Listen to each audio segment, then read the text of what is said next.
महाराज ने कहा पंचायती से कोई बात दृढ़ हो उसमें गलती नहीं होती।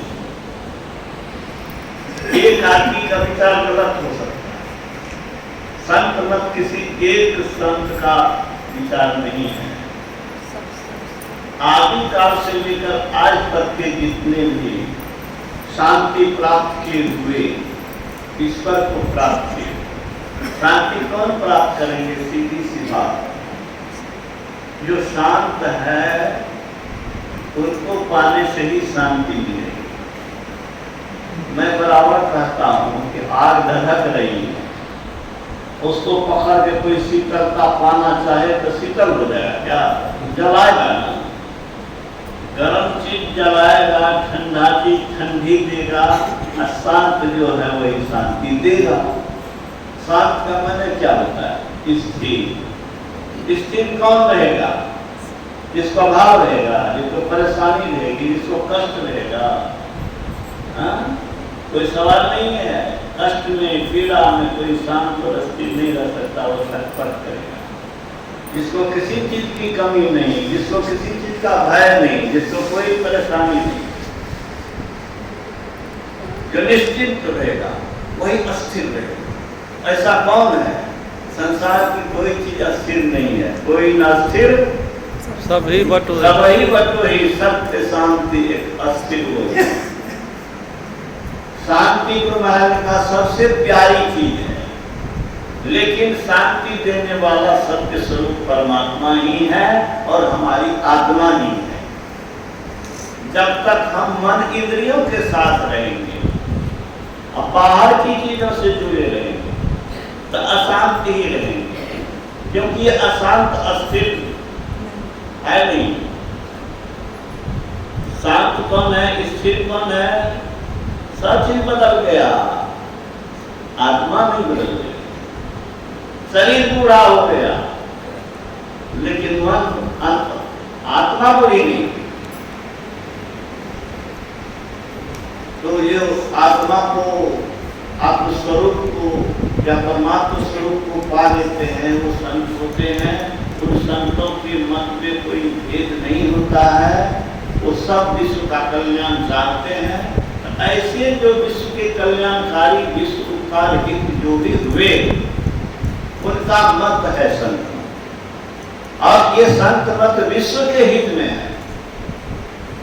जान के आपको आश्चर्य होगा कि मेरे निकट के सहयोगी रहे हैं, छात्र हो रहा है वाल्मीकि, कैलिफोर्निया में है। वह विदेश में बड़े से बड़े वैज्ञानिक, डॉक्टर, इंजीनियर, बड़े से बड़े लोग से मिलते हैं, अरबपति लोग से मिलते हैं। और वो लोग जब इस संत मत की बात सुनते हैं तो अचंभित होते हैं, कहते हैं कि ऐसा तो कभी सुना ही नहीं था। अब इस कंट्री में तो उस कंट्री में उसकी बुलाहट हो रही है। संत मत का ज्ञान, गुरु महाराज ने क्या कहा? जो ज्ञान और चरित्र भारत में है वो कहीं नहीं है। हमारा सौभाग्य है कि भारत में हमारा जन्म। एक पादरी मेरे पास आए, गुरु महाराज ने कहा कि मेरे पास एक पादरी आए, उन्होंने कहलाना चाहा हमसे ईसा मसीह रामकृष्ण से बढ़ के थे। तो मैंने इसे हरगिज नहीं स्वीकार किया, मैंने इसे माना नहीं।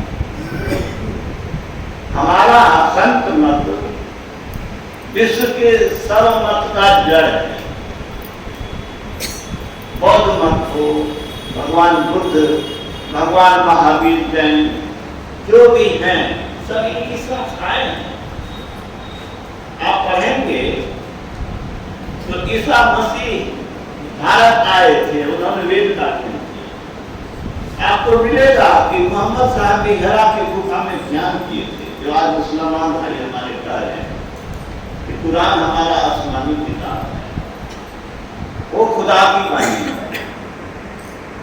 तो हमको तो उनके कुरान निष्ठा पर कुछ नहीं कहना है, लेकिन हम लोग को अपने लिए सोचना यह है कि उनको इतनी निष्ठा है कि 5 वक्त नमाज अदा करेगा।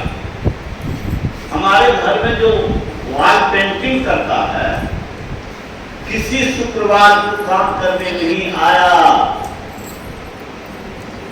कई महीने तक कार्यक्रम चलता रहा। बड़ा मकान है, ऊपर नीचे सबका पेंटिंग करना था। एक शुक्रवार भी वह मिस नहीं किया, हर शुक्रवार को अपने मस्जिद में गया, मजदूर होकर। और यहाँ लाख साहब देखिए अरबपति है, पैसे की कमी नहीं है, लेकिन मंदिर का है जाता, सत्संग देता है, कितना दुर्भाग्य है।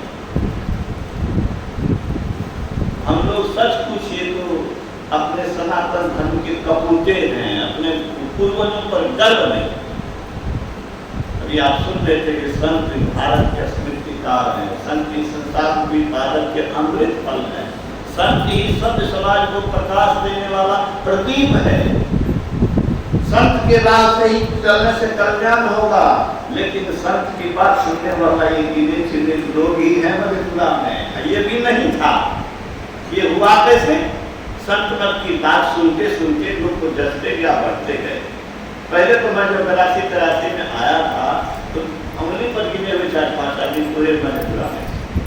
आज हजारों की संख्या में कोई मोहल्ला ऐसा नहीं है कि जहाँ पर सत्संग की बड़ी बड़ी हाथी नहीं सुनने को मिलेगी। तो हम लोग को इसको और फैलाना है।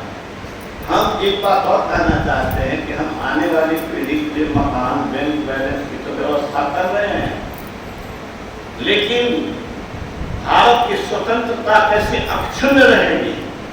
आज बांग्लादेश में अगर जलाल किया मकान, कश्मीर में मैं गया हूँ, 1 महीना रहा हूँ वहाँ के क्षेत्र में, घूम करके लोगों से बात किया। 50 एकड़ जमीन, सेब का बगीचा, 3 महला 4 महला बिल्डिंग, वो सब छोड़ करके भागना पड़ा उसको। कब्जा किसने किया? जो उसके यहाँ काम करता था उसने कर दिया।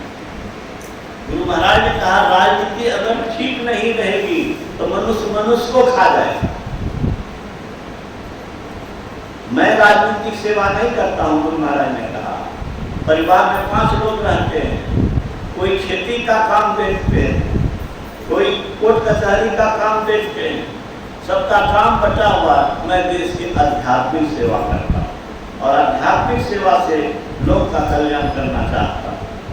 तो बंधुओं, हमारा ये भी कहना है कि हम लोग तो जी रहे हैं, लेकिन आने वाली पीढ़ी के लिए, देश की मजबूती के लिए और विदेशी षड्यंत्र को समझने की जरूरत है। वो पाकिस्तान हो कि चीना हो, सब हमको हड़पने के लिए तैयार है। भारत जो विकसित विकास की ओर बढ़ रहा है, ये आंखों की किरकिरी बना हुआ अमेरिका को, पाकिस्तान को, चीना को, सब तरफ से भारत को बर्बाद स्थिति में देखना चाहता है। और हमारे ही लोग उसमें कुछ उनके पीछे लगे हुए हैं, कुछ माल के लिए, कुछ लौ के लालच से।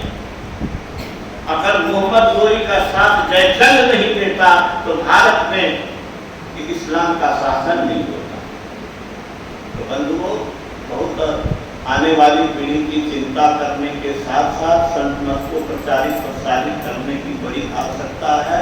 हमें बड़ी प्रसन्नता है कि हम सब लोगों ने मिल करके राष्ट्र हित में, मानवता के हित में, पीड़ित लोगों के लिए परमात्मा के दरबार में हम लोगों ने ध्यान किया, प्रार्थना किया। और गुरु महाराज के सुने होंगे उसमें निवेदन है कि प्रतिदिन प्रार्थना करनी चाहिए जब तक ये संकट चल नहीं जाए। तो हम लोग संत मत का प्रचार प्रसार वही कर सकते हैं जो संत मत को अपने जीवन में उतारेंगे। गुरु के आदर्श और आदेश, उनके आचरण को अगर हम अपने जीवन में नहीं उतारेंगे, उनकी अच्छाई को अपने जीवन में नहीं उतारेंगे। आप लोग अभी सुन रहे थे कि नमूना बनने की बात हमारे कृष्ण कुमार बाबू ने कहा। शिशु आप कहते थे कि नमूना करके रहना चाहिए, और सब के समझाते थे कि मैं गया भागलपुर टाउन में, एक दुकान में देखा छोटी छोटी कटोरी में ये चावल है, ये है, वो है। और उसने कहा कि इतनी बड़ी दुकान है, इतना सा चावल कौन खरीदेगा? तो पूछने पर पता लगा कि ये तो नमूना है, भीतर उसका बोरा कपोरा पड़ा हुआ है। तो संत मत के लोगों के आचरण व्यवहार को देख करके लोगों को लगे कि अरे संत मत में ऐसे लोगों की कमी नहीं है। अब ऐसा व्यवहार हम नहीं करें जो हम अपने लोगों को उनके निगाह में भी गिरे दें। अपने आप पर पहरा करना, गुरु महाराज ने कहा जो अपने आप पर पहरा नहीं करता उसके लिए संकट का समय है। गुरु महाराज से एक मौलवी ने कहा कि आपका धर्म कोई धर्म है। देखिए विचित्र बात है, गुरु महाराज जैसे महान संत को कह दिया कि आपका धर्म कोई धर्म है, ईश्वर तो एक है, लेकिन आप लोग तो राम को ईश्वर मानते हैं, कृष्ण को ईश्वर मानते हैं, तो शिव को मानते हैं, तो दुर्गा को मानते हैं, न जाने कितने ईश्वर हैं आपके यहाँ। गुरु महाराज ने बड़ा अच्छा जवाब दिया। क्या जवाब दिया?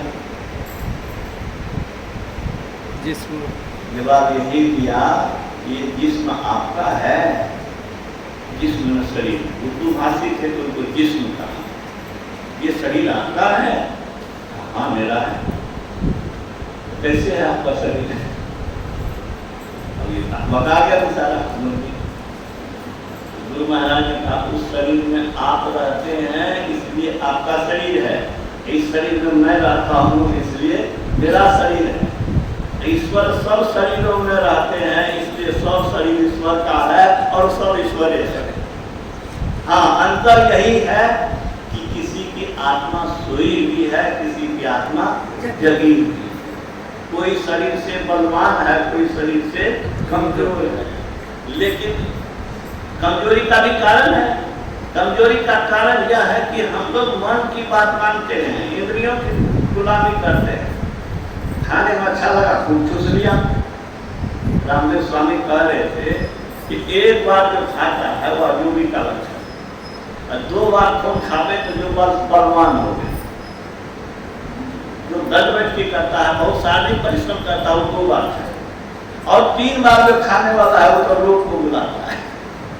वो 1 बार लेते हैं, स्वयं 1 बार भोजन देते हैं। लेकिन देखिए वो 65 किलो है और उसका हेमोग्लोबिन कितना है? 17 से ऊपर। कभी भी हेमोग्लोबिन उसका 17 से नीचे नहीं आता। तो बंधु, तन से, मन से, बुद्धि विवेक से, ज्ञान से और आत्मा से सभी स्तर पर अपने को हम मजबूत कैसे करें, इसकी बड़ी आवश्यकता है। तन मजबूत नहीं रहेगा तब ध्यान क्या करिएगा? मन मजबूत नहीं रहेगा तब जो नहीं करने का सो करिएगा, आपका पतन होगा, आपकी बदनामी होगी, आप ईश्वरीय आध्यात्मिक पथ पर बढ़ नहीं सकते, आप कल्याण पथ पर आगे बढ़ नहीं सकते। और बुद्धि को विकसित करने के लिए सत्संग की जरूरत है। बिनु सत्संग विवेक न हो, सब असत का निर्णय नहीं होगा। सत्संग नहीं करेंगे तो आपको ज्ञान का प्रेरण नहीं होगा। सत्संग नहीं करेंगे तो साबुन एक लगा करने से काम चल जाता है क्या? कपड़े की सफाई बार बार, देह की सफाई बार बार, साबुन बार बार, पानी बार बार देह में लगाते हैं, कपड़े में लगाते हैं। तो मन पर भी ज्ञान का जल जो है, संतों के संज्ञान का जल और साबुन बराबर बनते रहेगा, तभी मन निर्मल रहेगा, मन विरोध रहेगा। नहीं तो चिल्लर फल जाएगा केस में। हाँ, आपके मन में भी चिल्लर फल जाएगा। मन बुद्धि बीमार अगर हो गई तो समझिए आपका सर्वनाश हो गया। शरीर के बीमार होने से उतनी हानि नहीं है जितना कि मन के बीमार होने से। मन का बीमार जो था वही तो कलकत्ता में लेडी डॉक्टर के साथ जो विभत्स किया, आपको बोला नहीं जाता है, उसका देखा नहीं कर गया। आंख से खून, मुंह से खून, प्राइवेट पार्ट से खून, खून से लथपथ अंग प्रत्यंग, कितना उसके साथ ज्यादती किया, कितना अत्याचार किया, कितना वह राक्षस था, नरपिशाच था। ये नरपिशाच कैसे बना? इस मन के कारण, संग के कारण, मन इंद्रियों के संग के कारण, दुष्टों के संग के कारण, संसार के इंद्रियों के सुख में बहुत ललचाता है। ऐसे ऐसे बेवकूफों की कमी नहीं है जो आपके बेटे को कहेगा कि उन्हें सुख है। जिस सुख की ओर ललचाएगा वह आपके बेटे को बर्बाद करेगा, उसको बाद में पता चलेगा। इसलिए बच्चे को भी अच्छी संगति चाहिए, अच्छा ज्ञान दीजिए, अच्छी पुस्तक पढ़ने दीजिए, अच्छी बात सुनेगा, अच्छी बात, अच्छे लोगों के संग में रहेगा, उसकी बुद्धि अच्छी रहेगी, अच्छा कर्म करेगा, नहीं तो बिगाड़ने वाले की संसार में कमी नहीं है। हम लोग भी स्कूल में रहे हैं, कॉलेज में रहे हैं, छात्र घर पर रहे हैं, सब जगह गंदे लोग हैं, गंदी बात करते हैं और गंदी दिशा में स्वयं जाने वाला दूसरे को भी गंदी दिशा में ले जा करके सुख का प्रलोभन देता है। इसलिए इन सबसे बातों को सावधान से अपने अच्छा बनिए, परिवार को अच्छा बनाइए। मैं बहुत प्रसन्न हूँ, बहुत प्रसन्न हूँ। कम से कम अरे गिलहरी जो है वह बालू उठा करके समुद्र में देती थी। गिलहरी समुद्र में भगवान राम का पुल बना रहे थे तो गिलहरी बालू उठा के देती थी पानी। वही हम लोग कम से कम भावना तो हमारे है राष्ट्र के साथ, राष्ट्रीय भावना को लेकर के हम लोग एकत्रित हुए, राष्ट्र के मंगल के लिए, आने वाली पीढ़ी के कल्याण के लिए, राष्ट्र की मजबूती के लिए हम लोगों ने जो ध्यान किया सब मिल के किया। आप लोग उपस्थित हुए, मुझे बड़ा आनंद आया। मैं बहुत बहुत धन्यवाद देता हूँ, नमन करता हूँ। इसी तरह बना रहे आप लोगों का प्रेम, हम लोग एक दूसरे से प्रेम करें, एक दूसरे के गुण को देखें, अवगुण को नहीं देखें। गुण देखें किसका? दूसरे का। अवगुण देखें किसका? अपना अवगुण देखें। हमने क्या कर दिया? हमने किसको आदर देने में कमी कर दी? हमको किसी ने आदर नहीं दिया, पूछते रहिए और उसे झगड़ा करते रहिए, करते रहिए। महान पुरुष का कहना है कि आदर देने का अवसर मत चूको। किसने आदर किया इसकी परवाह मत करो। किसको तुमने आदर देने में कमी किया इसको चिंतन करो कि फिर ऐसी कमी हमसे न हो, तो हम इन अच्छे विचारों को आत्मसात करके जीवन जिए। मैं बहुत प्रसन्न हूँ, बड़ा आनंद आ रहा है कि गिलहरी की तरह हम भी भगत सिंह के प्राण में दिया, हम लोग कुछ तो किए। मैं बड़ा खुद महावीर बाबू ने कहा था हमको कि किस बात की, तो मैंने कहा था कि मैं तो बुद्ध की राह पर चलने वाला हूँ। शुरू से ही मेरा मकसद आध्यात्मिक उपलब्धि है। आध्यात्मिक उपलब्धि की प्यास नहीं है, शारीरिक संसारिक व्यवस्था के लिए पढ़ा लिखा नौकरी किया और स्वावलंबी जीवन जीने की कोशिश किया, लेकिन लक्ष्य आध्यात्मिक है। लेकिन आध्यात्मिक लक्ष्य के साथ यह मैं मानता हूँ कि देश नहीं, संत मत नहीं, तो आने वाली पीढ़ी कहाँ से सीखेगा? कोई संत हुए, संत मत हुआ, तब तो हम आप इस ज्ञान को पाए हैं और आज गौरवान्वित हैं। हम में से सब गौरवान्वित है कि हम लोग इतने महान गुरु के शिष्य हैं और इस महान ज्ञान को पाया और इस महान ज्ञान को अपने जीवन में उतारने की कोशिश में लगे हुए और अपना परम कल्याण के पथ पर अग्रसर है। ये हम लोग को गर्व है। हमें प्रोफेसर बनने पर गर्व नहीं है। मैं तो बराबर कहता हूँ कि राष्ट्रपति बन जाता तो मुझे गर्व नहीं होता, लेकिन श्री चरण का धूल हो जाना, संत के मार्ग का अनुयायी बन जाना, ये बड़े गौरव की बात है, बड़े गर्व की बात है, अपने लिए भी और देश के लिए, विश्व के लिए। तो फिर से मैं आप लोगों को बहुत बहुत नमन करता हूँ।